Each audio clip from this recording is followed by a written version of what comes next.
Let's go adik-adik. Kingdom Kids.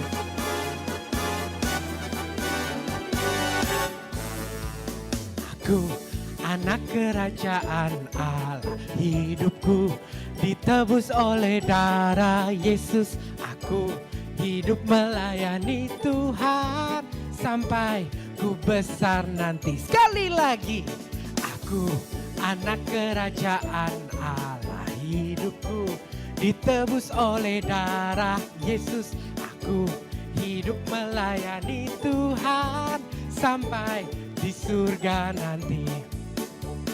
Bermahkotakan kebenaran, berperisai kasih Tuhan, berjubahkan pengampunan, bertongkatkan kuasa Roh Kudus, memberitakan Injil Tuhan. Aku anak kerajaan Allah, hidupku ditebus oleh darah Yesus. Aku hidup melayani Tuhan sampai di surga nanti. Bermahkotakan kebenaran, berperisai kasih Tuhan, berjubahkan pengampunan, berangkatkan kuasa Roh Kudus, memberitakan Injil Tuhan. Bermahkotakan kebenaran, berperisai kasih Tuhan, berjubahkan pengampunan, bertongkatkan kuasa Roh Kudus, memberitakan Injil Tuhan. Bertongkatkan kuasa Roh Kudus, memberitakan Injil Tuhan. Sekali lagi, bertongkatkan kuasa Roh Kudus, memberitakan Injil Tuhan.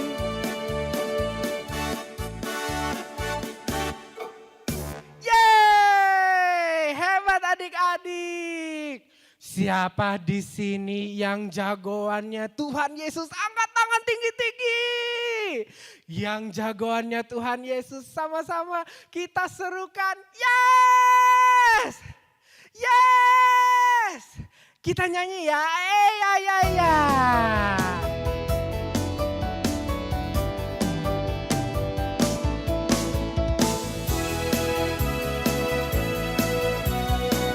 Ikuti gerakan kakak-kakak ya.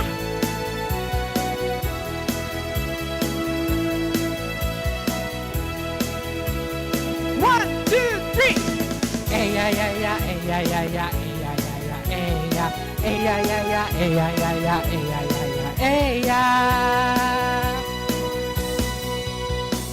Yesus jagoanku, tak akan ku takut, sebab Dia besertaku.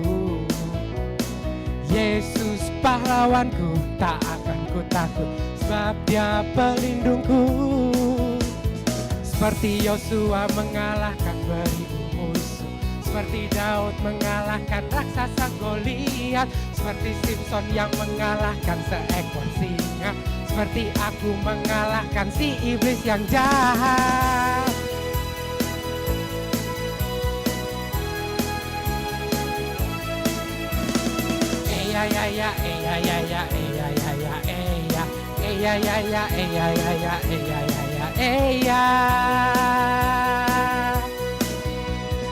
Yesus jagoanku, tak akan ku takut, sebab Dia besertaku.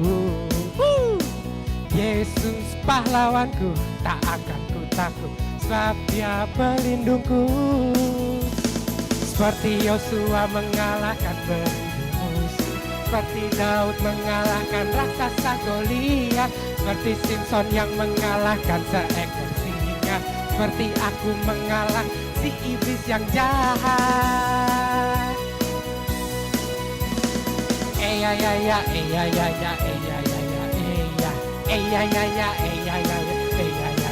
Lagi.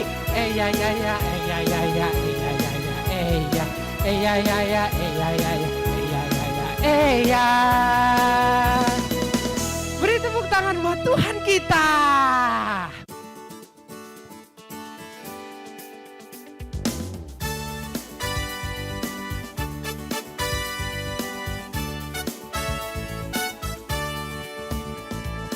Yesus ajaib, Tuhanku ajaib, kasih-Nya ajaib bagiku.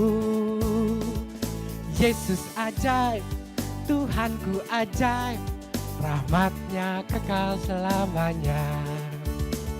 Tak berubah kasih-Nya, setiap hari bertambah indahnya. Sampai bumi berlalu dan habislah ragaku, Yesusku ajaib bagiku.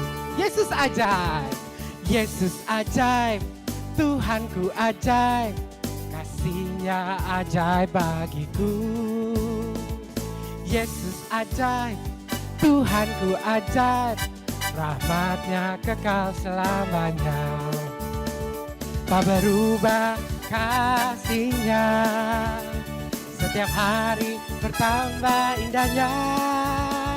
Sampai bumi berlalu dan habislah ragaku, Yesusku ajaib bagiku. Tak berubah, tak berubah kasih-Nya, setiap hari bertambah indahnya. Sampai bumi berlalu dan habislah ragaku, Yesusku ajaib bagiku. Yesusku, Yesusku ajaib bagiku. Terakhir, Yesusku ajaib bagiku. Yeay, luar biasa adik-adik. Oke, memang Tuhan kita adalah Tuhan yang ajaib. Sekarang kita mau siapin hati kita untuk mendengarkan firman Tuhan dengan sungguh-sungguh ya. Yuk, mari kita sambil naikkan pujian ini. Yesusku panggil, Yesusku undang, masuk ke dalam hatiku.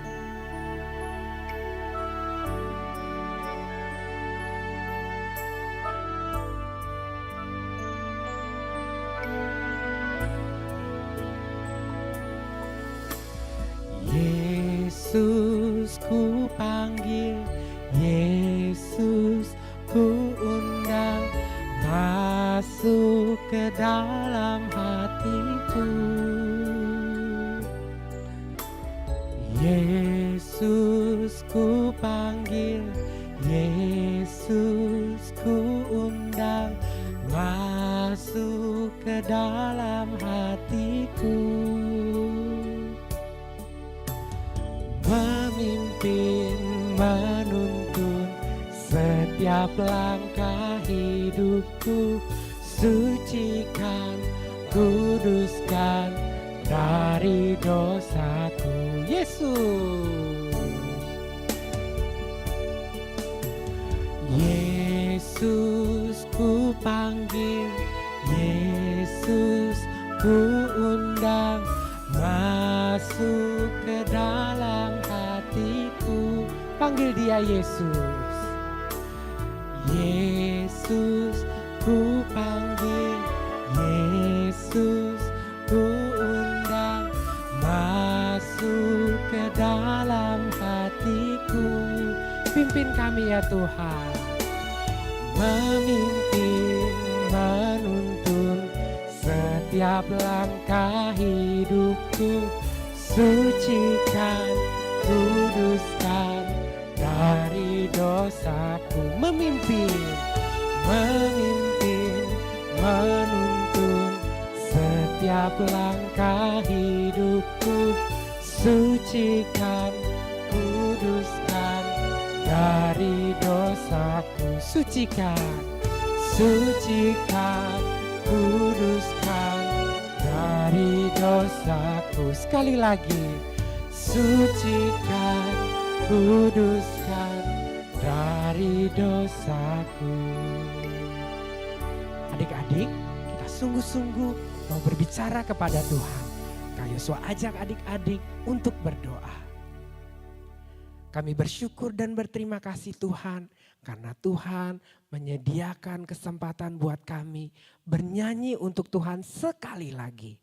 Ya Tuhan, sekarang kami siap untuk mendengarkan firman Tuhan.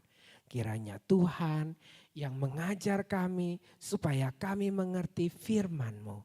Thank you Jesus, I love you. Di dalam nama Tuhan Yesus kami berdoa dan bersyukur. Haleluya. Amin. Halo, Shalom adik-adik Kingdom Kids. Apa kabarnya? Wah, puji Tuhan ya, semuanya sehat-sehat selalu kan? Wah, senang sekali nih berjumpa lagi dengan Kak Mei di sini. Nah, adik-adik, kita mau dengarkan firman Tuhan. Sebelumnya, kita sama-sama berdoa ya. Tuhan Yesus, terima kasih buat segala kebaikan Tuhan, buat kasih karunia Tuhan, penyertaan Tuhan yang sempurna, sehingga kami semua bisa sehat dan kuat ya Tuhan. Kami tahu kami anak-anak yang sangat dicintai dan Kau berkati. Tuhan, saat ini kami minta Allah Roh Kudus yang hadir, siapkan hati kami Tuhan, jadi tanah yang subur untuk ditanami firman Tuhan. Dan kiranya Allah Roh Kudus, Kau juga ambil alih Kak Mei, sehingga kami bisa menceritakan apa yang ada dalam isi hati-Mu Tuhan. Terima kasih Bapa, kami serahkan waktu ibadah kami ke dalam tangan kasih Tuhan Yesus saja. Amin. Nah, adik-adik, hari ini kita akan mendengarkan firman Tuhan mengenai, kami nggak kasih tahu dulu nih, tapi kami kasih tahu ya kisi-kisinya ya. Ini adalah salah satu dari binatang terkecil namun cekatan. Nah, binatang ini dia punya dua pasang sayap, dia punya 3 pasang kaki, dan dia bisa melompat. Warna binatang ini biasanya hijau, coklat, ataupun hitam. Oke, siapa yang udah ada yang bisa tebak kayaknya? Yes, betul. Binatang ini adalah belalang, ya. Wah, hebat nih. Belalang, adik-adik pernah lihat nggak belalang? Kalau kita melihat seekor belalang, itu kan kecil banget ya. Kayaknya nggak takut ya. Tapi jangan salah loh. Kadang belalang juga bisa berkumpul dengan teman-temannya sampai banyak banget. Sampai jutaan tuh bisa berkumpul bersama. Wah, kalau sudah banyak itu benar-benar punya kekuatan yang sangat besar ya. Nah, adik-adik, sekarang kita mau lihat dulu ya dasar firman Tuhannya. Mari kita lihat ada di Amsal 30 ayat 27. Kami bacakan ya. Amsal 30 ayat 27. Belalang tidak mempunyai raja, namun semuanya berbaris dengan teratur. Wah, hebat ya. Berarti pelajaran pertama yang kita bisa dapatkan dari belalang adalah mereka disiplin, ya kan? Mereka nggak ada yang ngatur, nggak ada rajanya, tapi mereka bisa berbaris dengan teratur. Nah, banyak pengejutan itu bisa berbaris dengan teratur. Artinya, kita juga sebagai anak Tuhan, kita harus disiplin. Kita harus bisa membagi waktu kita dengan baik, ya kan? Kalau saatnya untuk belajar, kita belajar. Saatnya bantuin orang tua, kita bantuin orang tua, ya. Nanti juga ada kan saatnya bermain, saatnya makan, saatnya tidur, ya. Nah, sebagai anak Tuhan, kita harus disiplin. Ya, ini yang pertama nih yang kita pelajari dari belalang. Yang kedua, belalang itu adalah binatang yang rajin. Dia itu memakan dia kan herbivora ya, serangga herbivora, artinya memakan daun-daunan, tumbuh-tumbuhan, mulai dari batangnya, buahnya, semuanya dia makan. Nah, Kak Mei punya tanaman tuh, dan lucu banget ada belalang kecil sekali. Nah, tapi dia tuh bisa makan daun-daun dari si tanaman itu. Jadi tiap hari pasti tuh ada yang berlubangnya lebih banyak lagi, dan sampai akhirnya nanti habis gitu kan. Nah, tapi yang luar biasanya adalah dia rajin, ya kan. Nah, sama kita juga adik-adik sebagai anak-anak Tuhan, kita harus rajin. Rajin apa nih? Apa aja? Yes, rajin belajar, rajin bantu orang tua. Apalagi? Rajin berdoa dan rajin baca firman Tuhan, ya. Nah, itu hal yang kedua yang kita pelajari nih dari si belalang apa? Rajin. Oke. Kemudian yang ketiga nih, tadi kami bilang kalau hanya seekor belalang mungkin kita nggak takut. Tapi kalau belalangnya banyak banget kumpul bareng, waduh adik-adik, itu mereka bisa menghabiskan ladang yang besar dalam waktu semalam. Habis semua mereka makan ya. Artinya apa? Saat kita bersama-sama, itu kita punya kekuatan yang sangat besar. Nah, bayangkan nih adik-adik, saat di gereja, contohnya misalnya, ini kan hampir Natal ya. Nanti kalau ingat-ingat dulu kan kita bisa face to face ketemuan di gereja. Nah, ingat deh, kalau pada saat ada drama Natal, Nggak mungkin dong cuma seorang diri aja main drama, nggak bisa ya. Nah, kita harus bersama-sama ya kan. Nanti ada yang jadi Yusufnya, ada yang jadi Marianya, ada yang jadi kambing dombanya, ada yang jadi gembalanya. Dan gak hanya yang di depan panggung loh, ada juga yang ngurusin kostumnya, ada yang ngurusin lampunya. Nah, berbagai macam, banyak banget orang-orang yang terlibat. Tapi pada saat kita bersama-sama sebagai anak Tuhan, kita melakukan sesuatu buat Tuhan, kita punya tujuan yang sama, kita sama-sama berdoa, minta pertolongan Tuhan, itu akan luar biasa hasilnya. Ya kan? Nah, jadi hal ketiga yang kita bisa pelajari dari belalang adalah bekerja sama. Nah, karena kenapa? Dengan bekerja sama, kita bisa dapatkan hasil yang lebih besar lagi. Ya. Nah, adik-adik, hal yang keempat, hal yang terakhir, kita pelajari dari belalang. Belalang itu punya dua pasang sayap. Sayap yang di depan itu ramping tapi kasar. Sayap yang di bagian belakang tubuhnya itu besar dan lembut. Nah, sayap inilah yang kalau dia kapakan gitu, dia bisa terbang loh. Tapi kalau dia loncat sambil terbang gitu, dia hanya sedikit ya kalau bisa terbangnya. Dia akan bisa terbang jauh hanya jika dia menggunakan kekuatan angin. Nah, pada saat angin bertiup ke sana, dia langsung kapakan sayapnya, dia bisa jauh tuh terbangnya. Nah, adik-adik, di sini kita pelajari bahwa kita sebagai anak Tuhan, kita harus bergantung pada Tuhan. Supaya kita bisa melakukan hal-hal yang mungkin kadang orang bilang nggak mungkin. Tapi adik-adik ingat, bersama dengan Tuhan tidak ada yang mustahil. Nah, bagian kita apa? Bagian kita dekat dengan Tuhan, berdoa sama Tuhan, minta pertolongan Tuhan. Kita jadi anak-anak yang mengandalkan Tuhan. Ya. Nah, itu adalah yang terakhir, hal yang keempat yang kita pelajari bersama, bergantung pada Tuhan. Jadi, adik-adik, kiranya pesan ini kita bisa sama-sama belajar dari seekor belalang, binatang yang kecil namun cekatan, yang ada ditulis di dalam Alkitab. Kita belajar apa aja? Disiplin, rajin, bekerja sama, dan mengandalkan Tuhan. Ya. Oke, kita sama-sama yuk berdoa lagi. Tuhan Yesus, terima kasih buat firman-Mu. Kami percaya Tuhan, Allah Roh Kudus akan pimpin kami, sehingga kami bisa jadi anak-anak yang disiplin, anak-anak yang rajin, bisa bekerja sama dan juga selalu mengandalkan Tuhan. Sekali lagi, terima kasih Tuhan, buat kehidupan dan segala berkat yang Kau berikan. Kami percaya Kau akan terus memberkati kami, menjagai kami, dan memakai kami menjadi saluran berkat-Mu. Dalam nama Tuhan Yesus, kami berdoa. Amin. Yes. Nah, adik-adik, demikian firman Tuhan. Sampai berjumpa kembali, dan Tuhan Yesus memberkati. Stay safe ya.